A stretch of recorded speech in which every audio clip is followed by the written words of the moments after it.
Personal notation, Imperial Record, Velon Regency, Year 3. Dictated by Sereth Velon, Empress-Regent. 4. Court Secretary Dovth Kale, Office of the Imperial Personal Record. Classification, sealed, not to be shared with the subject named herein. Purpose, correction of the official record as it pertains to the period of the Regent's recovery, commendation and permanent appointment. And one personal truth I would like to have written down before I forget how clearly I can see it right now. Secretary Kale, you have worked in this office for 11 years. You transcribed my husband's investiture address. You were in the antechamber the morning we received word from Veltharin, and I know you heard me through the door, and I know you stayed at your desk until I came out, which was 4 hours later. You have never asked me about any of it. I mention this only to say that I know you can be trusted with something I have not told anyone else, and that I am grateful for that morning, and for many other mornings, that you were made the way you are. What I am about to dictate is not a policy document. It will read in places like one. That is simply how I think. If the formal structure slips occasionally, you will understand why, and I ask you to transcribe it faithfully regardless. Begin.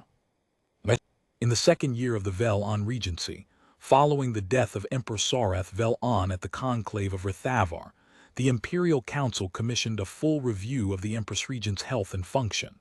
I was the subject of that review. I was also, as Empress-Regent, the person who had to authorize it. There is something quietly absurd about signing the paperwork for your own psychiatric evaluation, but I signed it because I knew they were not wrong to ask for it. The review found what I could have told them myself, that I was functioning, that I was not impaired in any way the council needed to act on, and that I was, the phrase the lead assessor used, which I have thought about many times since, managing the grief appropriately for someone in my position. Appropriately for someone in my position. I have turned that phrase over like a stone. I have held it up to the light. I understand what it means, that I was attending sessions, that I was not missing state appointments, that I was eating at intervals that satisfied the palace health monitors, that I was sleeping in ranges that the medical log described as adequate. I was, in all measurable ways, performing the function of a regent who was also a widow, which is to say, I was doing both things well enough that nobody needed to intervene, which is not at all the same as being well. I want the record to reflect that distinction, because I think it matters, and because I think, in my role, and in the roles that will come after mine, it has mattered to many people who were never given the chance to say so. Being well enough that nobody needs to intervene is not the same as being well. I was not well for the first 2 years. I was present. I was functional. I attended every appointment, signed every decree, received every delegation, ate my meals, slept my adequate hours.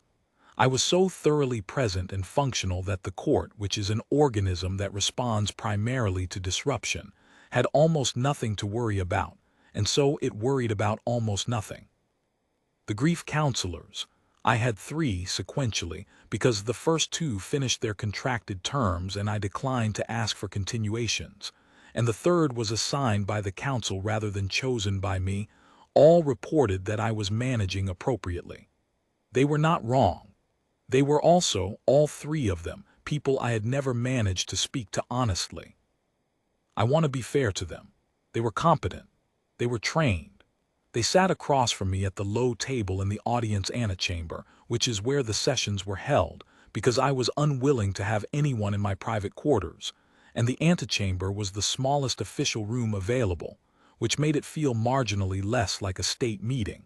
And they asked their careful questions, and I gave them my careful answers, and we were both very professional about the whole thing, and nothing much happened. The first counselor worked primarily in what she called the reflective method. She would repeat back to me, in slightly reworked form, the last thing I had said, and then she would wait. This was, I came to understand, an invitation, a verbal space I was meant to expand into, to say more, to follow the thread she was holding out. I found that I could not.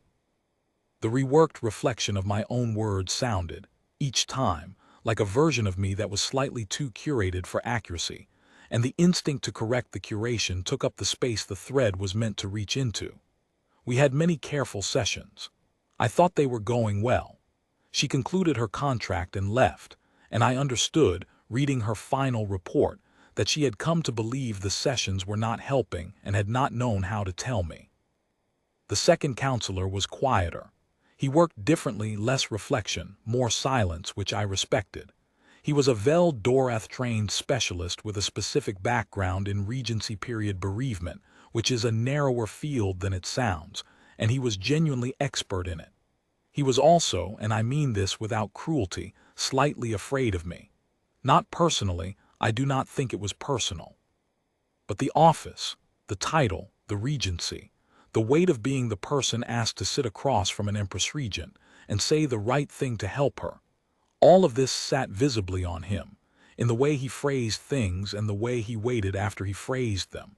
And I found that I could not be the person I needed to be helped, in the presence of someone who was working that hard at helping me. He finished his term, wrote a thorough and thoughtful report, and was succeeded by the third counselor, who was assigned by the council in consultation with the Vel Dorath Institute.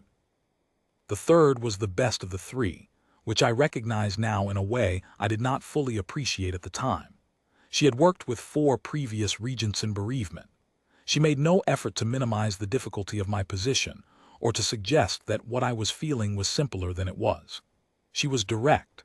She was occasionally funny, in a dry and careful way, as if she had learned that humor could be load-bearing in the right moment but required careful structural support. She told me once in the 8th month of our sessions that she thought I was one of the more self-aware people she had worked with, which she said was both an asset and a complication. I asked what she meant by complication. She said, self-awareness is useful for diagnosis. It's not always useful for feeling things.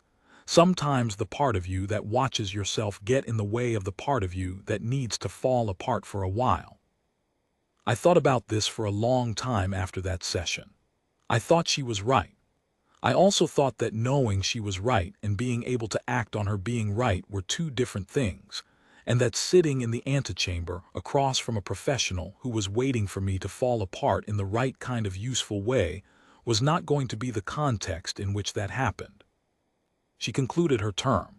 I did not ask for a continuation. I told her that the sessions had been valuable, which was true.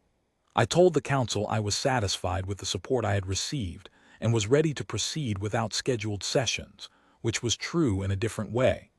I was not improved, but I had concluded that improvement was not going to come from that direction, and continuing a process that was not working seemed like it was using up space that something else might need.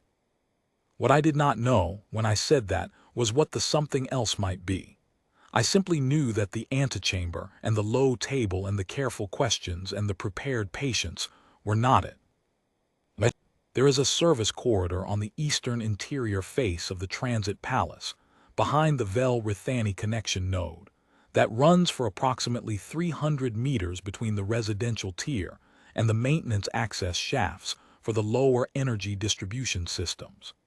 It is not on any official map of routes the palace staff are expected to walk. It appears in the maintenance index under the designation E7 Corridor Supplemental, which tells you almost everything you need to know about how often anyone of rank passes through it. I found it by accident in the 3rd month after Sarath's death, when I was having one of the nights that I did not report to the medical log. I had left my quarters at approximately 04:00 in the morning ship time. The palace runs on ship time, which means there is no actual darkness, only the dimming of the overhead arrays to a level that is notionally nighttime. And I was walking. I do this. I have always done this since I was a child in the Vel on auxiliary residence. When I cannot settle, I walk. My mother called it the Vel habit. My husband called it my method of self-interrogation, which was both accurate and slightly unfair, because it implied I always reached conclusions which I do not. The corridor was quiet and cool and nobody was in it, which were its three primary virtues. The overhead arrays in that section were set lower than the rest of the palace, presumably because the supplemental corridor is not a space where anyone is expected to need good visibility, and the light had a particular quality I can only describe as patient, not warm, not especially inviting, simply present in a low, unintrusive way that made the space feel less like a public building and more like somewhere nobody had bothered to perform any particular effect. I went back the next morning, and the morning after that. By the second week, I had accepted that I had a corridor now, which was a small thing, but it was mine. And in the second year of a regency in which almost nothing was mine in the way I mean, small was not small. I should describe him. Tovin Marsh is 67 years old. He is human, one of approximately 4,000 human contract workers employed in the Transit Palace's maintenance, hospitality, and logistics divisions, which represents roughly 12% of the palace's non-official staff. I knew that figure from the staffing reports. I had never had cause to know any of the 4,000 specifically. He is not a large man. He was, at some earlier point in his life, probably broader through the shoulders. There's a quality to the way older men carry themselves that tells you something about how they were built before time had its say. But he is now on the slight side of medium, with a back that curves slightly forward in the particular way of someone who has spent decades bending over things. His hands are large relative to the rest of him, knuckled and work-darkened. His hair is white and cut close. His face is the kind of face that has been outside in weather for most of its life, which means it tells you very little about what he is feeling at any given moment, because the weather has settled into it permanently, and the expressions have to work against that. He mops the supplemental corridor every morning between 03:45 and 05:30. He has done this for the 6 years he has been employed by the palace's maintenance division. The corridor does not, in any honest assessment, require daily mopping. It has very low foot traffic. The floor sealant is, as I would come to learn from Tovin himself, substandard in sections 4 through 7, which means that even correctly applied cleaning solution leaves a faint residue that he then has to dry buff with a secondary cloth, which adds approximately 20 minutes to what would otherwise be a straightforward run. He has reported the sealant issue twice. The maintenance supervisor has acknowledged the reports. The sealant has not been replaced. I will address this in the formal orders at the close of this notation. He was mopping section 3 when I arrived in the corridor for the first time.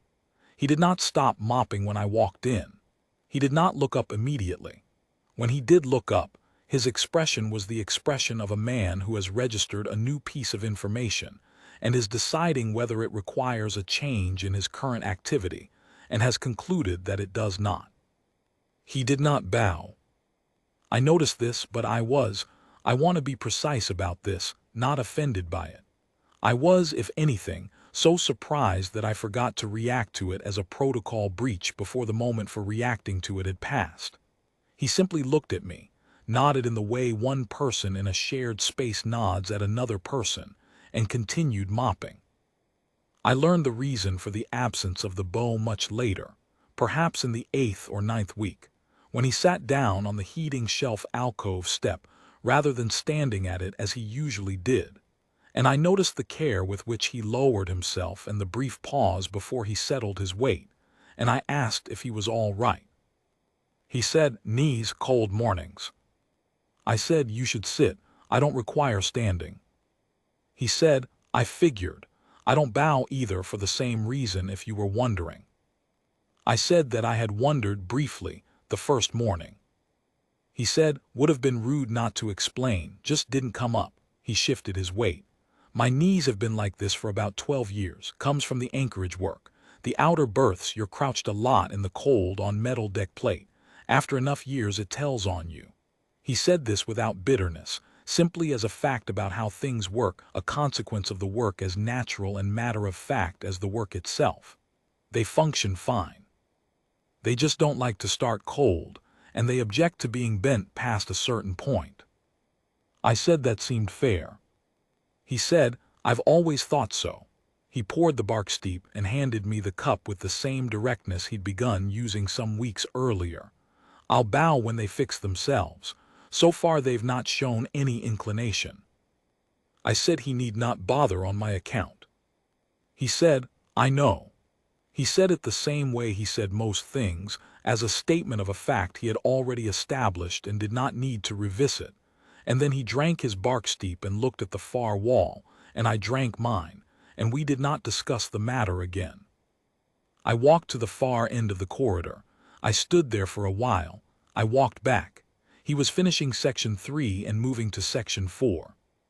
Sealant's bad in the next stretch, he said, without looking up. Floor's going to look cloudy no matter what I do, just so you know if you notice it. I said I would keep it in mind. He nodded again. I left. I came back the next morning. He was at section 6. He looked up, nodded. I walked to the end of the corridor and back. He finished section 6. Neither of us said anything. I left. I came back the third morning, and the fourth.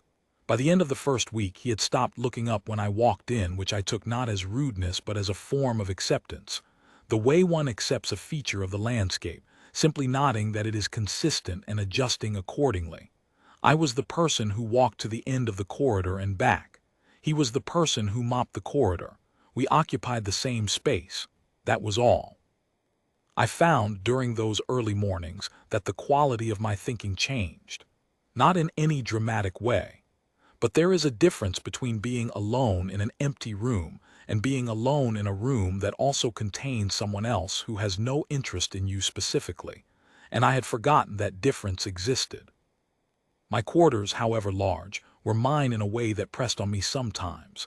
Every object in them had a history I shared, every chair positioned as it had been positioned when Sareth was alive, because the staff maintained the rooms exactly as they had been, and I had not told them not to. The corridor had no history for me. The corridor was simply a corridor, and Tovin was simply a man with a mop, and I could think in it the way I sometimes could not think in rooms that knew me. I have spent some time trying to identify the point at which something shifted, and I find I cannot locate it precisely, because it did not happen as a point. It happened the way water finds its level, gradually, by roots that are individually unremarkable, accumulating into something that is simply there one morning where it wasn't the morning before. What I can say is that by the end of the first month, I had learned the following things. That Tovin Marsh had been employed in ship maintenance before his contract expired, and he took up the palace position. That he had worked on the Vel Theron anchorage for 11 years before that, doing fitting and caulking and general hull integrity work on the smaller vessels in the transit fleet. That the work had been good work, and the pay had been adequate, and the life had been quiet in the way he seemed to prefer. That he had a daughter in Veldoreth City, who was a systems administrator for one of the freight routing companies, and that she worried about him in the way grown children worry about parents who live alone and seem content, which is to say, she worried more than the situation warranted but not without reason, and that he brewed his own bark steep from a blend he made himself, which he kept in a battered silver thermos that he carried in the left cargo pocket of his maintenance overalls. I learned all of this because he told me, across many mornings, in the way one tells things to someone standing in a corridor at 0400 when both parties have established that neither of them is going to leave. He did not ask me anything in return. He did not, and this is the thing I keep coming back to because I cannot emphasize it enough, treat me as a person he needed to manage. He treated me as a person who was there. That is the sum of it. He would say a thing. I would hear it. Sometimes I would respond. More often in the early weeks I would not, and he appeared to find this neither rude nor meaningful, which is to say, he did not adjust his behavior based on my silence the way the grief counselors did, leaning slightly forward, modulating their voices, creating careful space for me to fill. He simply continued existing in the corridor and saying the things he had to say, and I was there, and it was enough. There is a heating shelf in the service nook at meter 90. a recessed alcove in the corridor wall that presumably once housed some kind of equipment terminal, and now houses a shelf with a heating element that I assume is kept active, because it stops the corridor from getting cold enough to affect the conduit insulation. Tovin takes his break there every morning at approximately 04:30. He sets his mop in the alcove, pulls the thermos from his pocket, pours bark steep into 2 cups. The second is a collapsible one he keeps folded in his breast pocket alongside the paper of Soren seed. He sometimes adds to the brew and sets the second cup on the shelf ledge. He set out the second cup the first morning I stayed long enough to reach the break. He did not hand it to me. He did not say anything about it. He set it on the ledge and poured his own and stood drinking his, looking at the far wall with the equanimity of a man who has made his peace with walls. I took the cup. The bark steep was not good in any distinguished sense. It was warm and slightly bitter, and had the particular quality of something brewed in quantity, and kept in a container that has held many other batches before it, which means it tasted faintly of every previous morning as well as this one. It was also the best thing I had tasted in. I counted back approximately 8 months, because I had been eating what the Palace Nutrition Monitor recommended and drinking what the Palace Kitchen prepared, and all of it had been correct and appropriate, and without any particular personal character, because it was prepared by a staff of 400 for a regent whose preferences had been catalogued, and whose dietary balance was maintained to a medical standard. And not 1 cup of any of it had been made specifically for the moment I was in. The bark steep had been made for 04:30 in a cold corridor by a man who liked it slightly bitter and thought Soren seed improved it, and had added some because he was adding it for himself, not for me. I drank it standing at the heating shelf, and I did not say anything, and Tovin did not say anything. And after a while he poured a second measure for each of us and added the Soren seed to his and offered the paper to me, and I shook my head, and he folded it back into his pocket, and we finished the second cup, and then he picked up his mop and went back to Section 5, and I went back to my quarters, and that was the morning. Secretary Kale, you will know some of what follows from your own work in this office, though you may not have understood the full shape of it. I will try to be precise. In the 3rd month of what I have come to call the corridor period, because I have to call it something, I began to sleep better. Not completely, and not every night, but with a regularity I had not managed in the year and a half before it. The medical log registered the improvement. The on-staff physician noted it at my next review, and attributed it to the adjustment in the sleep regulation compound we had introduced the previous month, which had in fact made almost no difference at all, and which I had been taking inconsistently, because I disliked the way it made the first hour of each morning feel slightly removed, and I did not want to feel removed from mornings that contained something I wanted to be awake for. I did not correct the physician's attribution. I am correcting it now, for the record. In the 4th month, I attended the spring reception for the Althari diplomatic mission. You were there. You will perhaps recall that the previous 2 diplomatic receptions, the autumn one and the one before, I had attended briefly, said what needed to be said, and withdrawn at the earliest protocol acceptable moment, which the diplomatic notes described as appropriately brief given the regent's recent bereavement, and which I described to myself as the amount of time I could sustain being looked at with consideration before I needed to be somewhere else. The spring reception, I stayed for 2.5 hours. I spoke to the senior Althari delegate for 40 minutes about the Vel-Theran freight routing treaty, and then, because the conversation had gone well, and I was not looking for an exit, for another 20 minutes about the question of whether the secondary arbitration clause would survive the council review, which was a question I actually found interesting, and which made the 40 minutes feel like a different kind of conversation than the kind I had been having. You noted in the following day's office summary that the regent appeared to be in better engagement with diplomatic function. I remember reading that line and thinking it was accurate in its way, and that it missed the shape of what had happened entirely, which was not that I had improved at diplomatic function, but that I had begun, for the first time in 2 years, to occasionally want things. That is the change. I had wanted the bark steep. I had wanted the next morning. I had wanted to hear what Tovin was going to say about the Section 9 floor sealant, which he had been discussing in installments, because the issue was apparently more complicated than its surface suggested.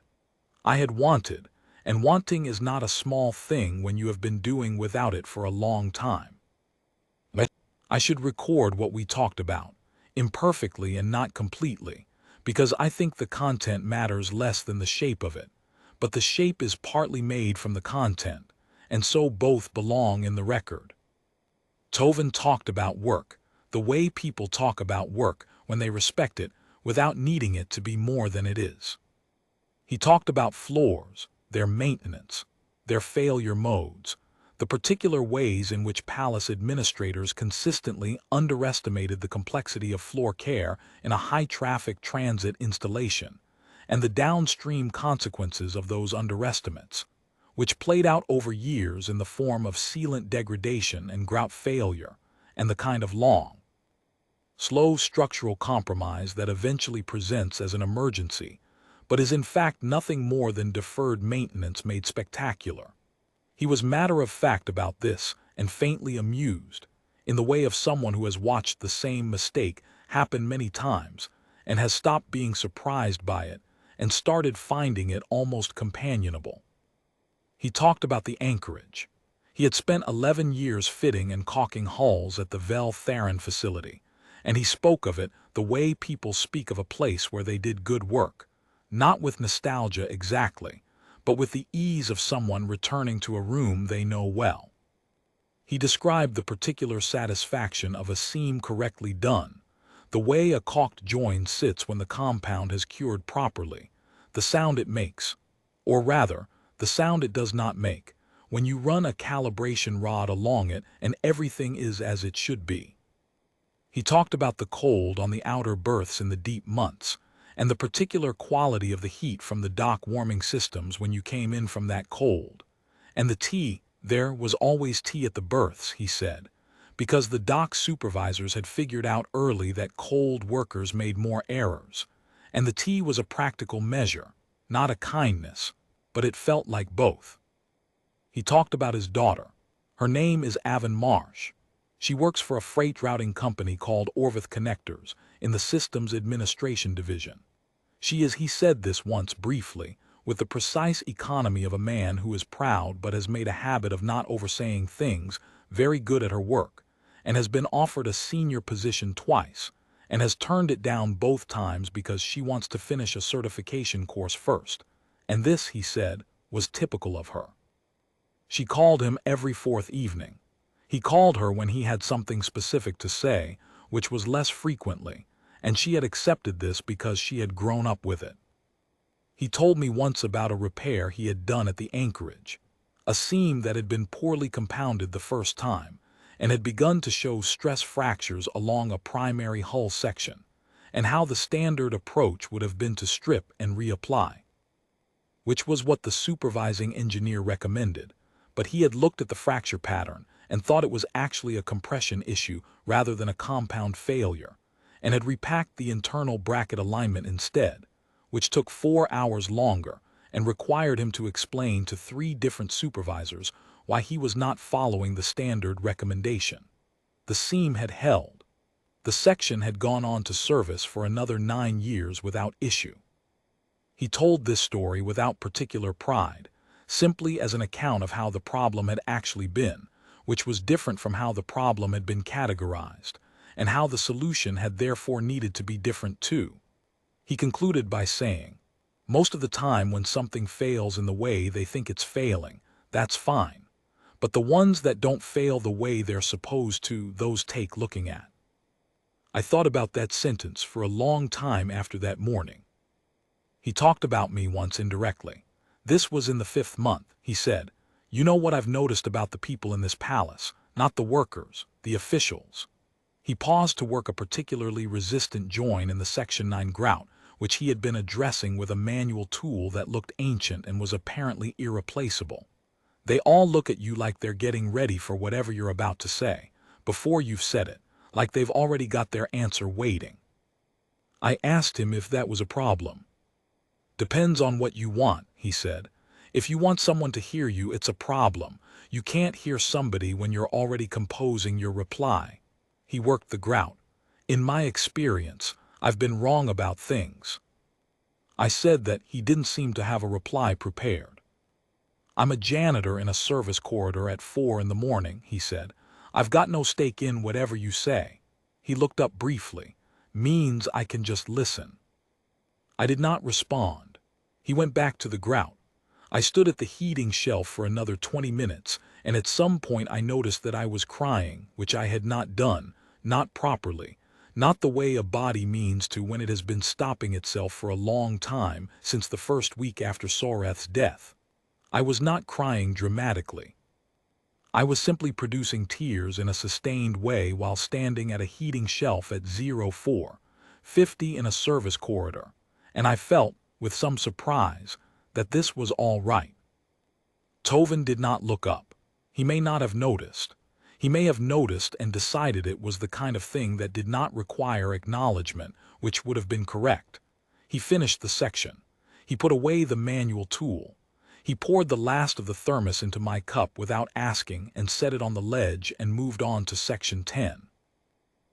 Secretary Kale, I am going to be direct about something, because I want it in the record, and I want it in the record clearly.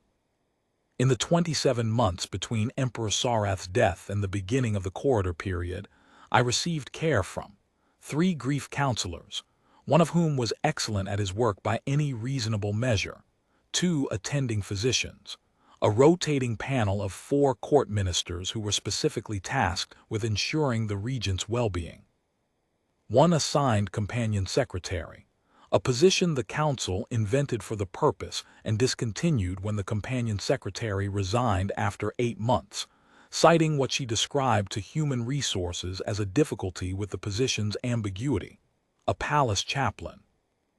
And on 2 occasions when the council grew particularly concerned, a specialist in bereavement brought in from the Veldoreth Institute of Human Psychological Science, who spent 3 days at the palace, met with me for a total of 4.5 hours, and produced a report that I was not permitted to read, but which resulted in the council treating me slightly more carefully than before for approximately 6 weeks.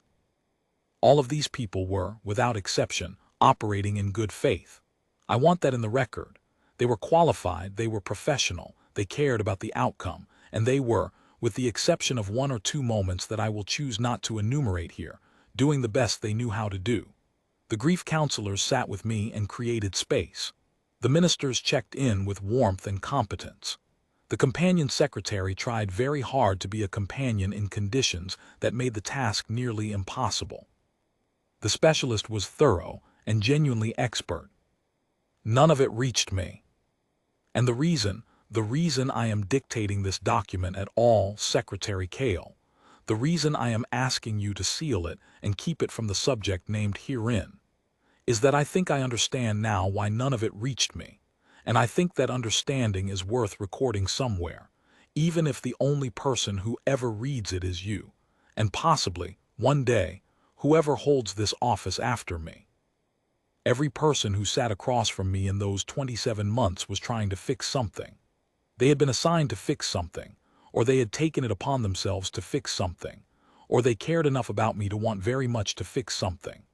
And the fixing, the intentionality of it, the purposefulness of it, the way it sat behind their eyes and shaped how they listened and what they asked, and how they waited for my answers, was precisely the thing that kept me from being able to let them in. Because being fixed is not the same as being known, and I was so thoroughly surrounded by people who were trying to help me that I had no experience, for 2 years, of being in the presence of someone who simply wasn't trying to do anything at all. Tovin Marsh was not trying to help me.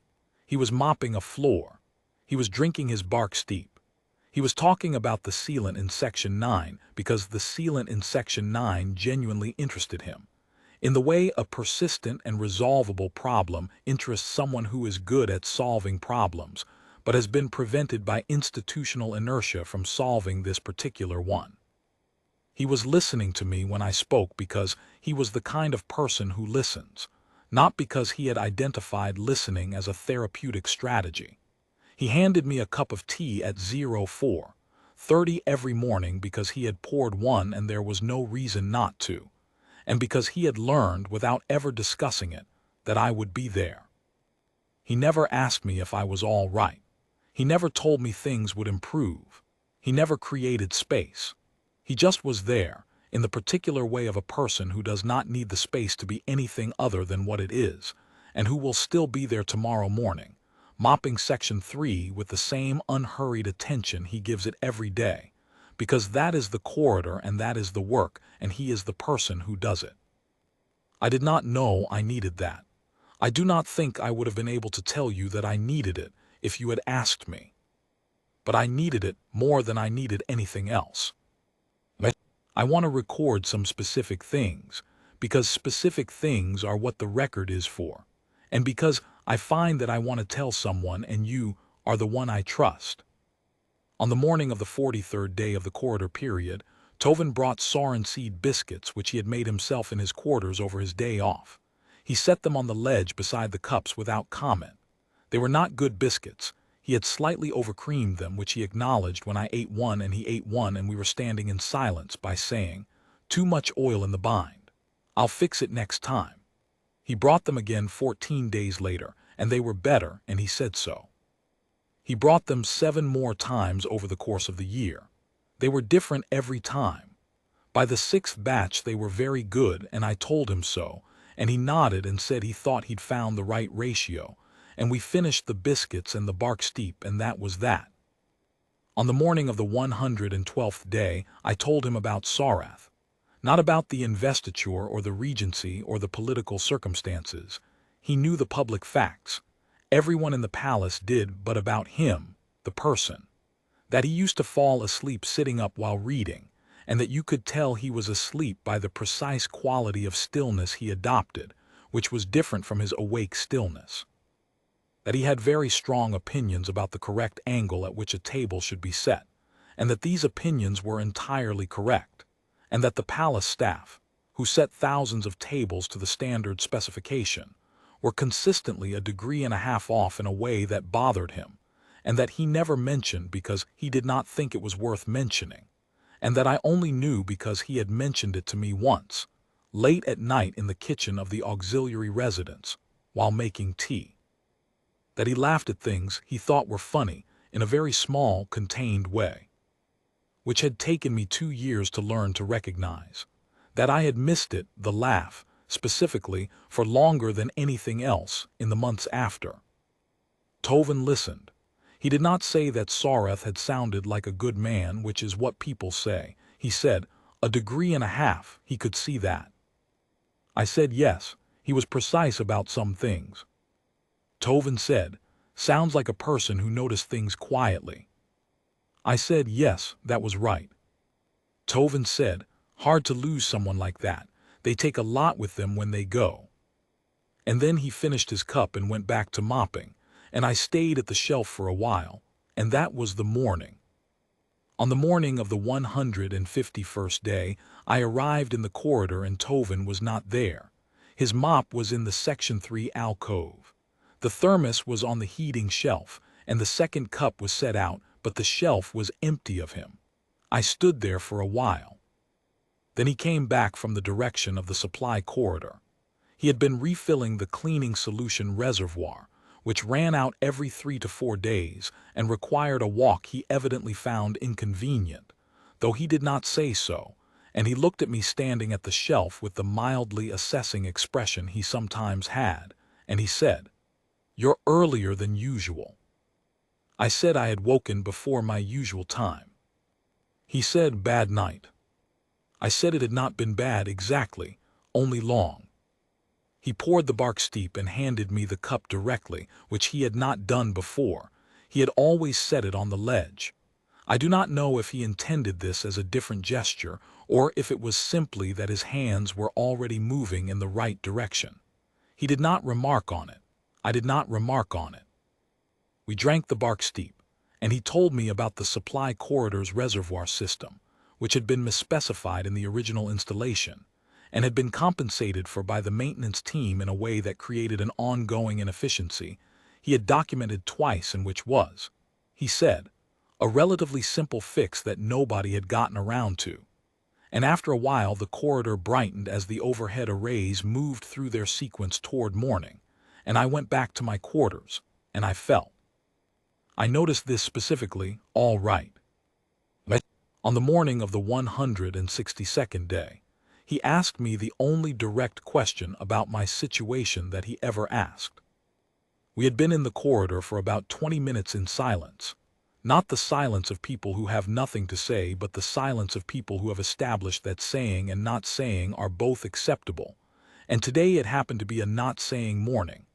And he was in the later sections, past meter 200, and I was leaning against the service alcove frame with the cup, and he said, without turning around, "You sleep any better?" I said, "Yes, some." He nodded, he kept mopping, he said, "Good." That was the entirety of it. He did not ask what had helped or how much better or what I was doing differently. He asked the one simple question that the question actually was, whether a specific difficult thing had improved, and received the answer, and that was sufficient. I have thought about this exchange more times than its brevity would seem to warrant. I think it warrants the thought. There is a discipline involved in asking the question that is actually the question, without the questions around it. And it is a discipline that most people never learn or never bother with, because the questions around the question feel like they are showing interest, when in fact they are often showing something closer to anxiety. The asker's anxiety about whether the answer was sufficient, whether the follow-up response is being calibrated correctly, whether the exchange is proceeding in a way that reflects well on the asker's attentiveness. He just wanted to know if I was sleeping better. He found out. He returned to section 21. I finished my bark steep and stayed until he'd done the last section, which I had not done before. He coiled the cord on the cleaning rig, packed the mop into the carry frame, and looked at the corridor with the look of someone who has done a job and knows it's done. Then he looked at me. He said, "Same time tomorrow." I said, "Yes." He went down the service corridor toward the maintenance storage, and I went back to my quarters, and I had, for what I noted at the time as the first occasion I could clearly identify, no desire to be anywhere other than where I was going. But I am going to describe the conversation we had on the morning of the 178th day, because I think it is the one that belongs most specifically in the record, and because I wrote it down that evening in the personal journal that I keep, and that will never be part of the official archive, and so I can reproduce it closely. We had been talking about the Vel-Theron freight routing treaty.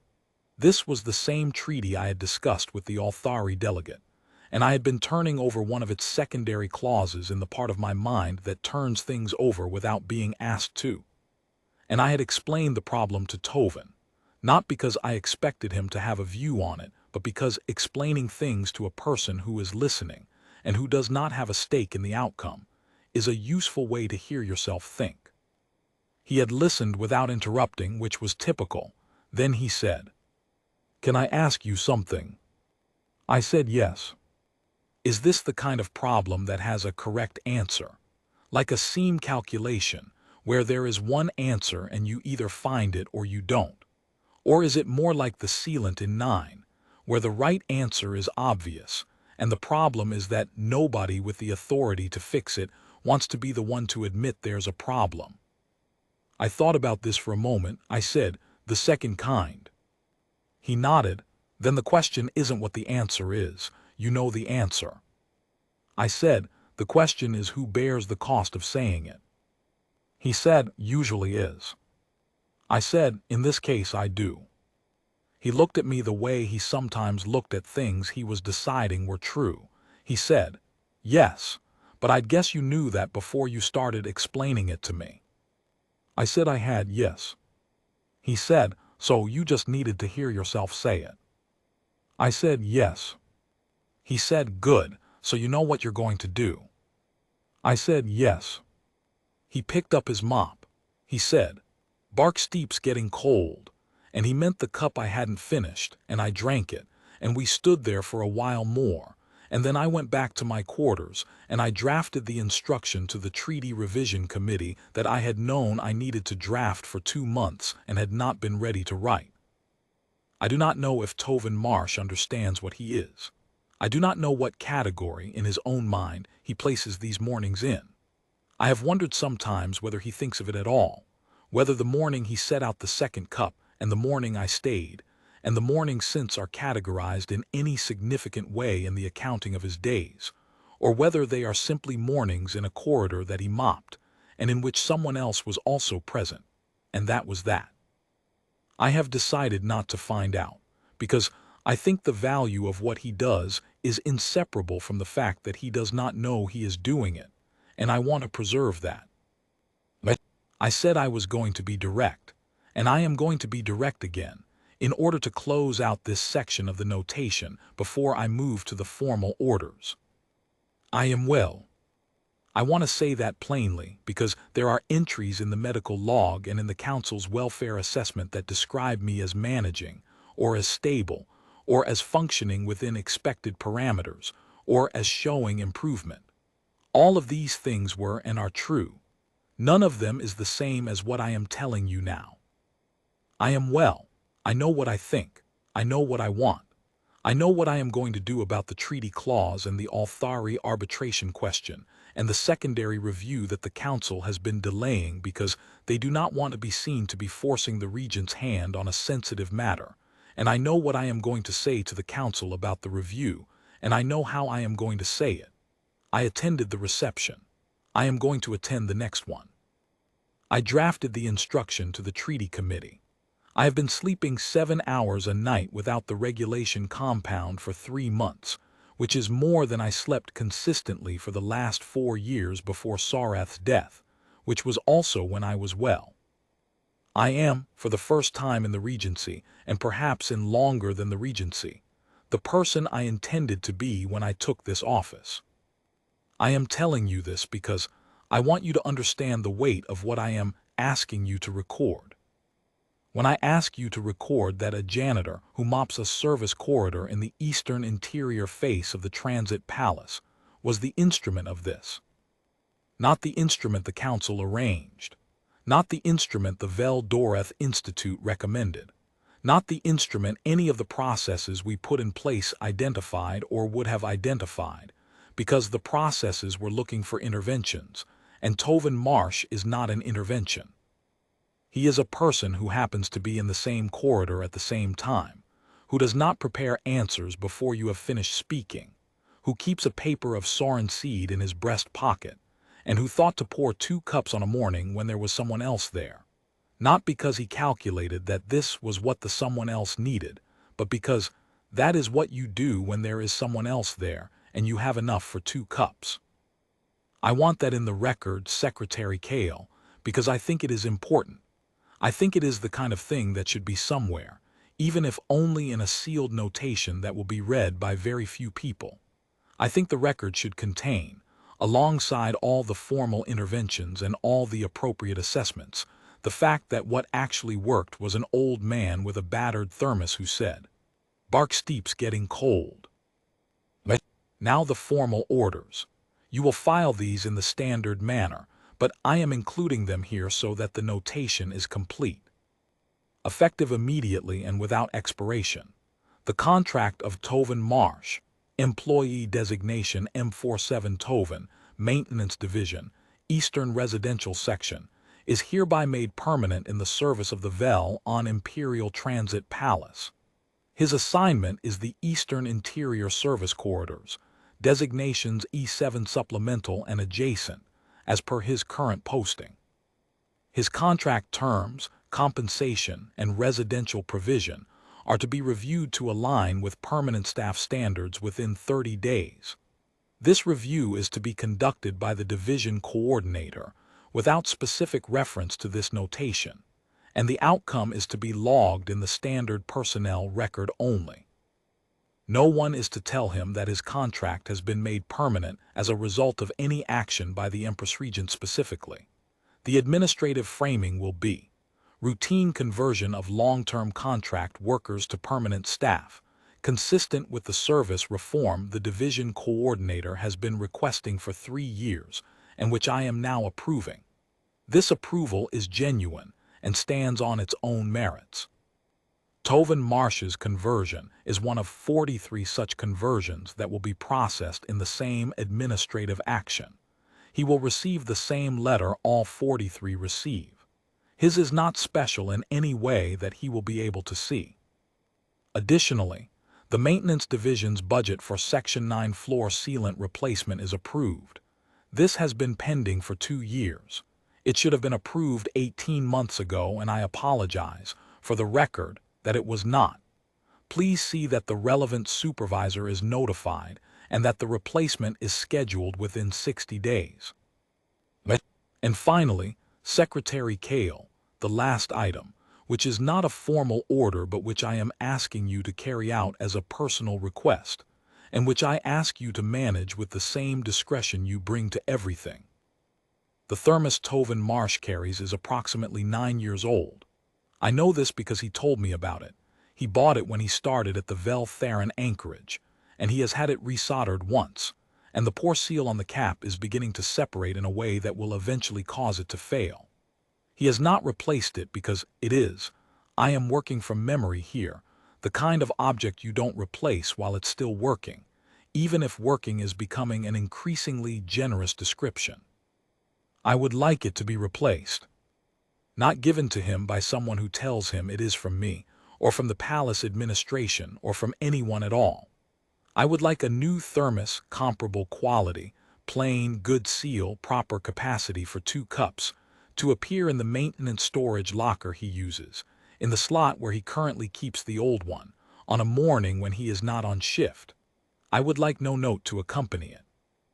I would like the old thermos to be retained by your office and given to me, because I would like to have it, for reasons I do not need to put in the record, but that will be legible to you, since you have now read the whole of this. He will assume the old one was cleared in a routine storage audit, and a replacement was assigned in the standard way. This is not implausible. Routine audits happen. That is all I am asking. Secretary Kale, Dove, I am going to step outside the formal register for just a moment, and then we will be done. I have been Empress-Regent for 3 years. In that time, I have issued decrees and signed treaties and managed diplomatic delegations, and held the council to account on 17 separate matters and mourned my husband, imperfectly and slowly, and in the only way I knew how. I have done what I could with what I had. This notation is the truest thing I have produced in this office. I am asking you to seal it, which means almost no one will ever read it. I am asking you to keep it from the one person it is most about, which means he will never know. I understand these things. I believe they are right. Tovin Marsh's particular usefulness to me has always been precisely that he does not know he is useful. And I will not take that from him for the sake of telling him something that would make him uncomfortable and serve primarily my own desire to express gratitude I do not have another outlet for. But I want it written down. I want there to be a place somewhere where it is written that a human janitor in a service corridor at 04:00 in the morning, with a thermos of bark steep and bad knees and a paper of sarin seed, was the thing that reached the Empress-Regent when nothing else could, and that she knew it, and that she was grateful beyond the reach of any formal expression this office has at its disposal. That is the record. He makes the corridor at 04:15 most mornings. He will be at the heating shelf by 04:30. If you are ever, Secretary Kale, in the position I was in when I found that corridor, if you are ever very tired and walking somewhere quiet at a bad hour, the sealant in Section 9 is better now. but the floor in Section 4 still has a particular quality to it in the low light, and the heating shelf is warm, and if there is a second cup on the ledge, I recommend you take it. End of notation.